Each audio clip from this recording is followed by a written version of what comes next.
Դիաննա Գրիգորյանի «Վերջին զանգ» սերիալում վերջապես հասանք մի կետ, որը շատերն անհամբերությամբ էին սպասում։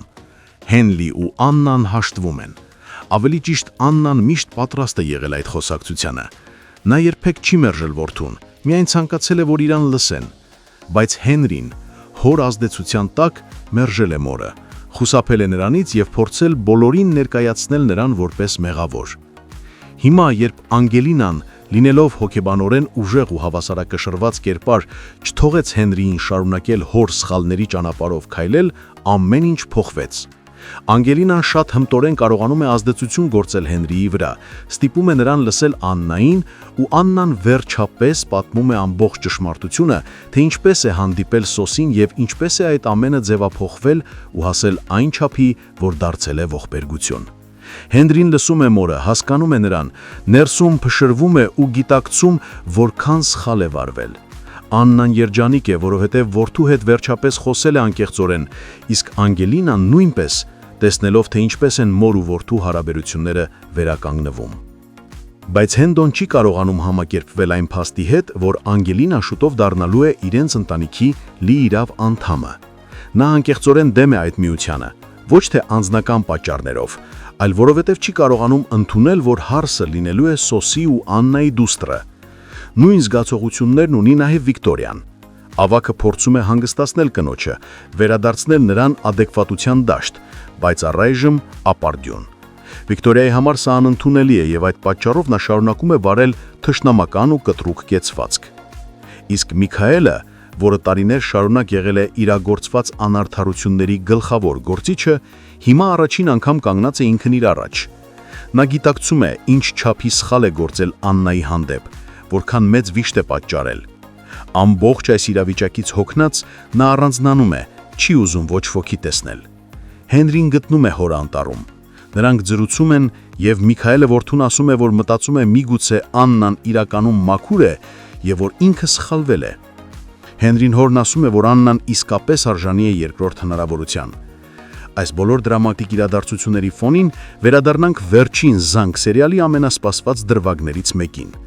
Հենրիի ու Անգելինայի հարսանիքին։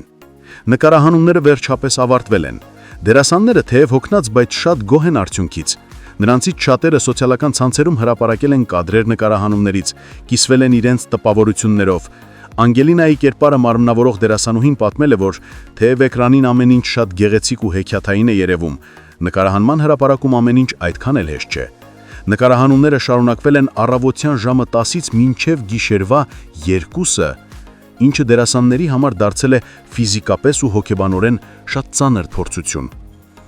Բայց ի վերջո ամեն ինչ ստացվել է, հարսանիքը կայացել է, սիրելի հերոսները միավորվել են։ Ու թեև մենք գիտենք, որ հանգստությունը երկար չի տևելու, այս պահը մնում է որպես սպասված ու հուզիչ հանգրվան թե հերոսների, թե մեզ հանդիսատեսիս համար։ Առավոտյան արթնացել եմ 8-ին։ Գնացել եմ մազերի մեյքափի, հետո եկել եմ նկարահանման։ Առավոտից մինչև այս պահը ոչ մի րոպե կաբլուկներս չեմ հանել։ Եթե ձեր հարսանիքին դուք հնարավորություն ունեք նստեք, կանգնեք, դուք որոշեք ինչ անեք, այստեղ չկա այդ հնարավորությունը, դուք անում եք պարտադրված այն, ինչ որ ձեզ ասում են, եւ առհասարակ մեր աշխատանքը շատ բարդ է։ Չեմ ուզում, որ խաբնվեք այդ ուրախ նկարներին։ Մեջքիս ցավից մահանում եմ ու մահու չափ սոված եմ։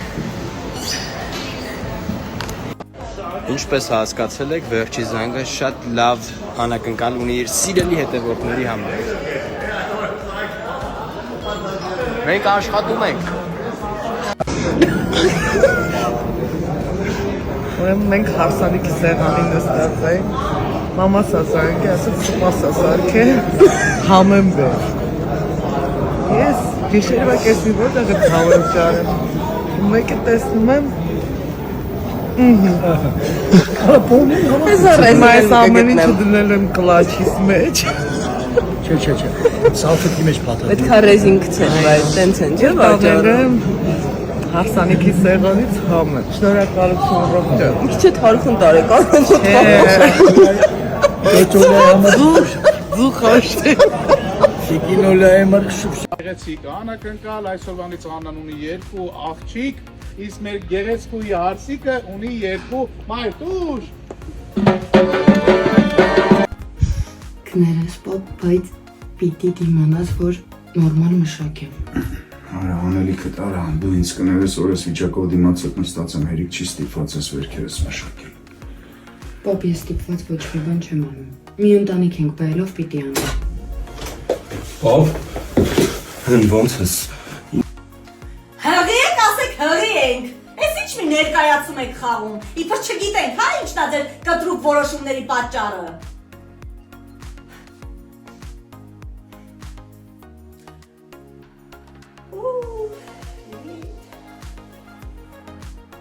Հարցեր եք տալիս հեռուստասերիալից, արդյոք մենք վերջում միասին ենք լինելու, անկեղծ չգիտեմ, իսկապես չգիտեմ ավարտը, մենք անգամ ընթացքը չգիտենք, բայց ըստ իմ լոգիկայի, ես որպես հեռուստադիտող, կարծում եմ, որ այո, շատ դժվարությունների միջով ենք անցնում, բայց եթե ուղիղ համեմատականներ տանենք իրականության հետ, ապա չէ, միասին չպիտի լինենք, որովհետև Եզակի դեպքեր են, երբ իրապես հաղթում է սերը ու ամեն ինչ լավ է լինում։ Իհարկե քուր ու եղբոր հետ կապված չէ, բայց սիրելու հետ կապված է։ Ունեմ վառ օրինակներ, որ չէ, իրականում սերը չի հաղթում։ Մենք կլինենք լավատես այս պրոյեկտում եւ կմտածենք, որ սերը հաղթելու է։ Փոքրիկ անդրադարձանել ձեր լավ մեկնաբանություններին, լավ խոսքերին։ Իսկապես դուք ինձ ողջևորում եք, ուժ եք տալիս։ Այն մարդը, ով ինչ որ գործ անում, դա կապ չունի ինչ գործ է, ու ֆիդբեք չի ստանում, չի ուզում աշխատի, մոտիվացիա չի ունենում աշխատելու։ Մի դեպք պատմեմ, նստել էի տաքսի, վարորդը եկել ստացի ռեակցիա բուրըն, վայ, Անգելինա 40 տարեկան մի մարդ։ Ելինը մեջ ճանաչում է, խոսում ենք սիրով լավ, բայց այդքան բուրըն ռեակցիա, Անգելինա, դու ես Ռոզա ջան, չեմ հավատում, sense դողացող ձեռքերով, ուրախ ու ես այդ ամեն ինչից իմ սիրտը լցվել էր։ Ես չի հավատում, որ այդ իմ հետ է կատարվում, այդ մարդը չէր հավատում, որ ինձ է տեսել, ես էլ մտածում էի, ոնց կարա այս բուրըն ռեակցիան իմ մասին լինի։ Ես ուրեմն հասել եմ ինչ-որ կետի, զանգեց իր մամային ու իր մաման շատ ուղիղ համեմատական գծեր տանելով, ասաց, որ Էնդար Ֆրոնզիկ Մկրտչյանին եւ այդ ժամանակաշրջանի տաղանդավոր դերասանների խաղին շատ մոտ ենք, մեր անկեղծությամբ ես եւ Լևոնը։ Ինքան պարտավորեցնող էր այդ խոսքերը, վարդում ես իրանց տուն հրավիրեց, օրվա ընթացքում շատ անգամներ այն հետ պատահում, ու դա ինձ ուժ է տալիս, որ ես ավելի մեծ սիրով նկարվեմ ու աշխատեմ։ Երևում է, թե երբ ավարտվելու պրոյեկտը, նախնական տվյալներով ավարտվելու է դեկտեմբերին, եթե դեռ թարմացումներ չկան մեր պրոդյուսերի մոտ, իրականում, երբ որ ես մտածում եմ, որ մեր պրոյեկտն ավարտվելու է, ես շատ տխրում եմ։ Թվում է, թե ամբողջ ընթացքը երկար է ձգվում, մեկ-մեկ հոգնում եմ, մեկ-մեկ դժվար է, բայց այդ ամենին զուգահեռ ես շատ եմ սիրում իմ գործը։ Ամեն դժվարությանը զուգահեռ ես մեծ սիրով եմ գնում ու այդ անում։ Շատ են հարցերը իմ ու Լյովի ընկերանալու հետ կապված, միասին աշխատելու հետ կապված, արդյոք հեշտ է թե ոչ։ Շատ լավ ենք ընկերացել, շատ։ Իրականում ես դպրոցական տարիների